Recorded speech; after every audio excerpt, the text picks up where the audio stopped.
Hello my gorgeous people, it's Grace here, Bikeadonia, and today is new bike day. Voila, there we go. This is a 2022 KLX230 standard edition, and here you see it in all of its factory glory.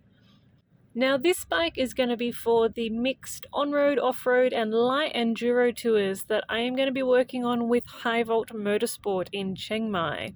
And so the first thing we're going to do is start pulling all these bits off it. Yes, this bike needs to go on a little bit of a diet, so bear with me as we go through the process of trying to turn this into something slightly more of a lean green enduro machine. She arrived after a suitably long period of anticipation by road from Bangkok, emerging out of the pickup truck after a fridge in all of her cling-wrapped glory. Now, I've never bought a new bike before, but the problem with buying a KLX second-hand up here in Chiang Mai is that these mountains take no prisoners. So if you buy a second-hand KLX up here, there's a pretty good chance that it's going to be completely rooted. Now, this is, as I said, a 2022 230 KLX standard edition, and its curb weight is approximately 132 kilos. Now, what I really would have liked would have been the R edition, which is only 115 kilos, has longer suspension travel, and all sorts of features which make it way more suitable for enduro. But that bike does not come with papers. And by papers, I mean what we call the Green Book, which is literally a little green book, which is both proof of ownership as well as the document you need in order to be able to get the bike registered, taxed, insured, and be all above board. So yeah, beautiful new bike, and the first thing we're going to do is we're going to start pulling bits off her, and we're going to add a couple on as well. So let me give you the tour of the subtraction. First of all, we are going to start with this lovely heavy headlight assembly that is going out. But I still do need a headlight because every now and then you find yourself stuck in the jungle in the middle of the night. So that's good. What's next? All right, here we have the horn assembly under here. That's all gonna go. Horns are all very nice and everything, but not essential to life in the jungle, and my priority is to make this as light as possible so that when I throw it down the mountain, I can pick it back up again. Check out these terrible, terrible tires that the bike comes with. You can run your finger along there and you can feel how shallow the tread is and how 50-50 the tire is and how hard that compound is. These tires are going out. Oh, look at the front fork technology here. Somebody said to me, they said, oh, that looks like a 1972 special, and sure enough, I don't think this tech has changed much since 1972. But you get what you pay for. No worries. Maybe I will get to improve that as time goes on, but just for now, it's going to have to stay like that for today. Never mind. Anyway, what's next? We have actually lovely mirrors. Yes, this bike is completely street legal. It has all of its papers. Those mirrors are coming right off because I have some reconnaissance to do, and the last thing I want to do is A, break off perfectly good mirrors, and B, have extra weight to pick up, as I said before. So those mirrors are coming off, but when we're running tours, I'm going to stick one mirror back on so that I can see what the hell is happening on the trail behind me. We have stock bars which are going to bend like spaghetti, so that's one of the first things we're going to dispense with. What else? I have ordered a folding gear shifter. There you go, you can just see the gear shifter there.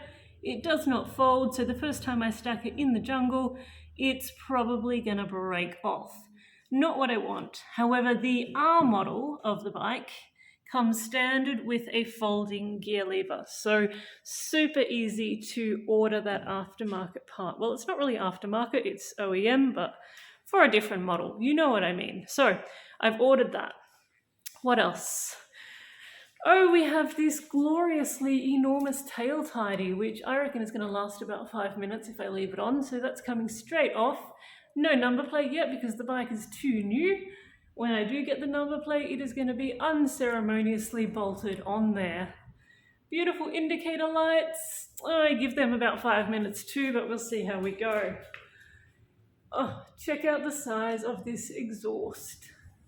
It's huge, and for once that's not a good thing. So this exhaust is going. This exhaust is gonna go. I'm not exactly sure what I'm gonna put on in its place, but I have a feeling it's gonna be something locally fabricated here in Chiang Mai. And it's gonna be a hell of a lot lighter, so I'm super looking forward to that. What else? Oh, of course, pillion pegs. Who needs pillion pegs? I don't need them. Anyway. Minor complication here, my brake fluid reservoir is attached to the bracket at the back of the pillion peg, so I'm going to have to improvise a solution to get rid of the pillion peg without getting rid of my reservoir, but that's fine. We will do that. Ordered some frame protector plastics here, which will be good. And you know what? That's probably all I'm going to do for today. Famous last words. I'll tune back in when we get to the accessory shop and start taking shit off and putting shit on. There she is, the sexy beast. We are off to Burning Shop in Chiang Mai.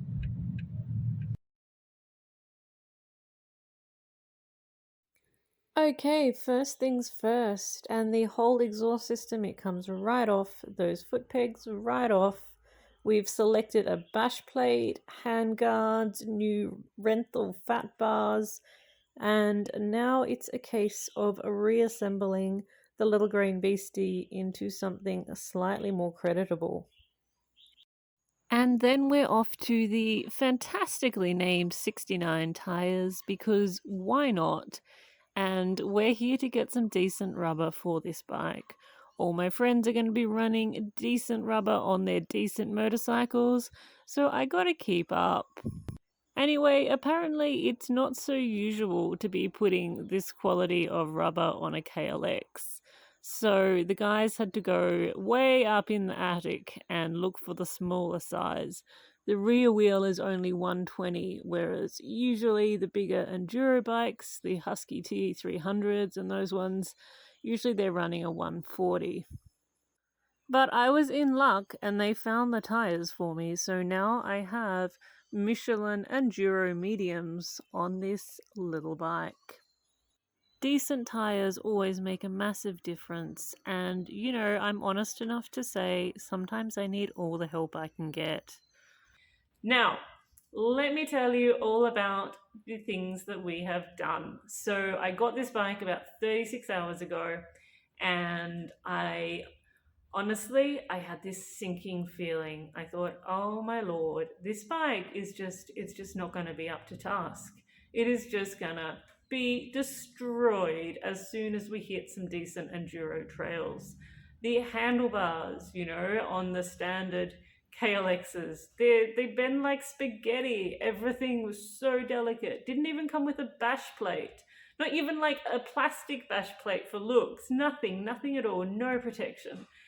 And I felt a sinking feeling inside my chest, and I thought, have I made the wrong decision?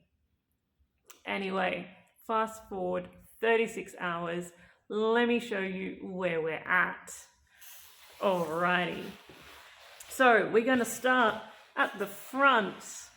Check it out. Alright, that headlight assembly is not standard. It is a copy of a KTM headlight assembly, and it is super basic. There is an LED in there, and if we look behind, there is basically nothing else except the ignition. So I have pulled out the entire front headlight assembly and the instrumentation panel there, because it weighs an absolute ton. I swear this assembly, let me show it to you, it must weigh like 6 kilos, something insane. Look at this gigantic monstrosity. Like, what the hell? All right, so gigantic monstrosity gone. Even better. And just as important, I was talking about spaghetti handlebars. Well, now we have Renthal fat bars. And so there will be no bending like spaghetti the first time I throw this bike down the mountain. We also have protection. These are the Chirby's Rally Pro handguards. They seem pretty bulletproof. I will be putting them to the test and I'll let you know if I ever manage to pick them up. Also, I've changed the levers because the KLX standard levers, they're really, really long and they won't fit inside your handguards. So, new levers as well. Duck down here with me on the left side of the bike. And can you see it? Now you can see it. That's what we want. We want a folding gear shifter. So again, we don't be breaking bits off as soon as we throw it down the mountain. Now come around to the back. This is my favorite bit. Let me show you. Look at that. There's basically nothing there. All right, let me show you what we pulled off it. Look at that, I have to even zoom out so we can get the whole thing in the shot. This tail tidy, it weighs a ton and I reckon it would last about 5 minutes anyway. Certainly not going to survive any backflips. So we dealt with that problem before it happened. Now, number plate hasn't arrived yet, the bike is too new, but we're gonna stick a little number plate on here. We're gonna be all perfectly compliant. And now, check out that exhaust. Check it out. All right, the exhaust we pulled off is just unbelievably heavy. I can barely lift it with one hand. Actually, maybe I should use it for weights. Do some exercises with it. It is absolutely a lump of metal. So, we have fixed that with this lovely little Pro Circuit full exhaust system. And the bike, oh, it must be 10 kilos lighter. It feels lighter, it is lighter, it gives me so much more confidence. So, nice compact exhaust. And this exhaust, as I understand it, has lower back pressure, which should mean we get a little bit better power delivery down low, which is what I want. We removed the pillion peg. This bracket here, new aluminium bracket to hold the brake fluid reservoir, because that was originally attached to the back of the pillion peg. Oh, look here, we have frame protector as well. Again, this is a part of the KLX230R. No protection comes on the standard, but this comes off the R. So another Kawasaki quality part. And speaking of protection, we have a nice aluminium bash plate going on here. The standard edition comes with no bash plate at all, not even plastic. So that was a good investment, I reckon. I am a sucker for good tires. Check out these tires. These are the Michelin Enduro Mediums.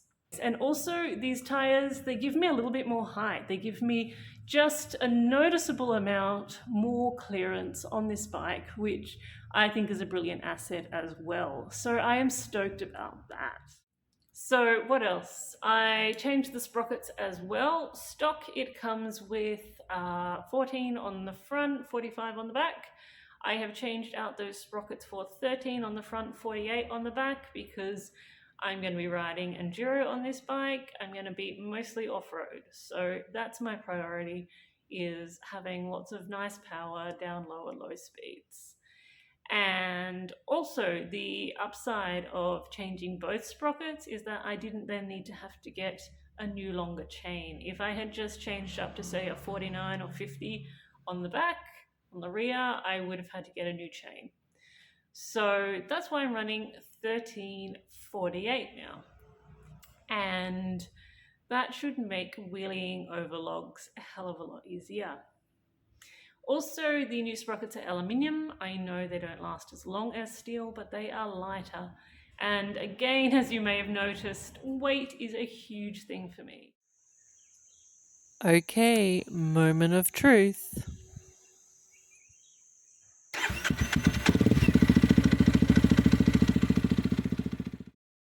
Tune into my next video to hear about how she actually performs. Alright, that's it. I'm done. I'm going riding. Catch you later.